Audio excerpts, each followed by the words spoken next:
دنیا میں 4 طرح کے لوگ پائے جاتے ہیں۔ یہ پوری کائنات کا خلاصہ حضور نے بیان کیا۔ سب سے پہلے عبد رزقہ اللہ مالا و علما، پہلا شخص وہ جس کو اللہ نے مال بھی عطا کیا، سمجھ بوجھ بھی عطا کی، علم بھی عطا کیا۔ فہو یتقی فیہ ربہ، اور وہ اس معاملے میں اللہ سے بہت ڈرتا ہے، اسے پتہ ہے کہ مال کا حساب بھی ہونا ہے۔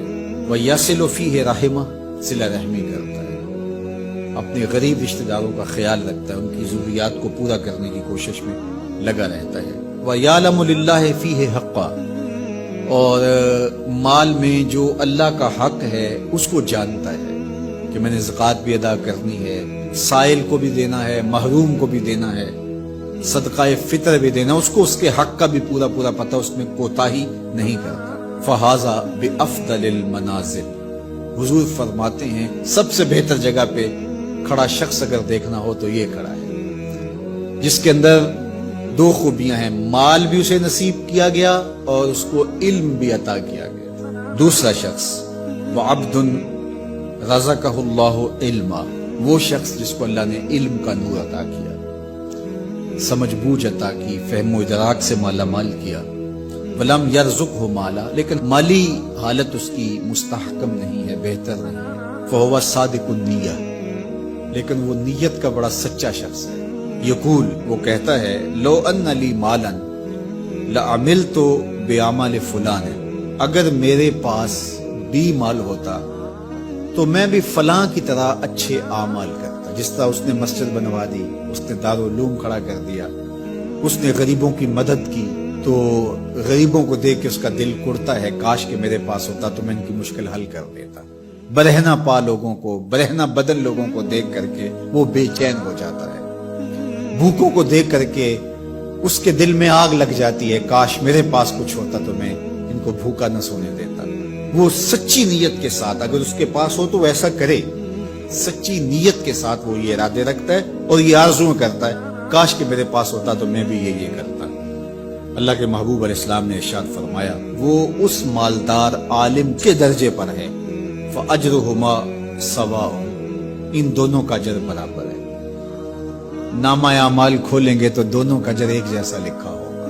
اب تیسرا شخص دیکھیے، وَعَبْدٌ رَزَقَهُ اللَّهُ مَالًا، ایک وہ شخص ہے کہ جس کو اللہ نے مال عطا کیا، وَلَمْ يَرْزُقْهُ عِلْمًا، لیکن اس کو اللہ نے علم کی دولت سے مالا مال دیا۔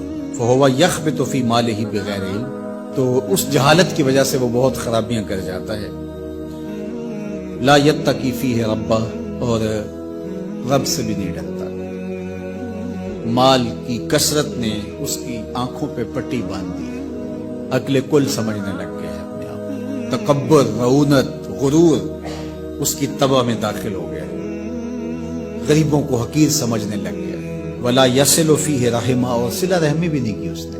ولا یعلم للہ فیہ حقا، اور مال کا جو حق ہے اس کو بھی وہ فراموش کیا ہوا ہے۔ فہذا بأخبث المنازل، میرے حضور فرماتے ہیں یہ سب سے بری جگہ پہ کھڑا ہے، یہ خبیث ترین جگہ کا حامل شخص ہے۔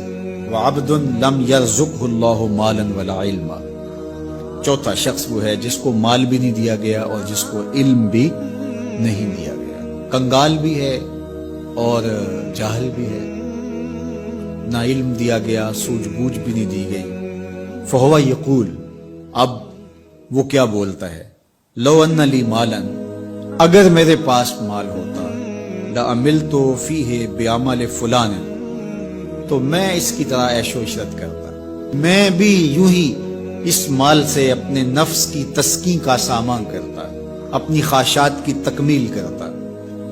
تو وہ یہ آرزو کرتا ہے، فہو بنیتہ، تو وہ اس کی نیت پر ہے۔ فوزرہما سواء، تو اللہ کے محبوب علیہ السلام فرماتے ہیں ان دونوں کا گناہ برابر ہے، یہ کل قیامت کے دن اسی کے ساتھ کھڑا ہوگا۔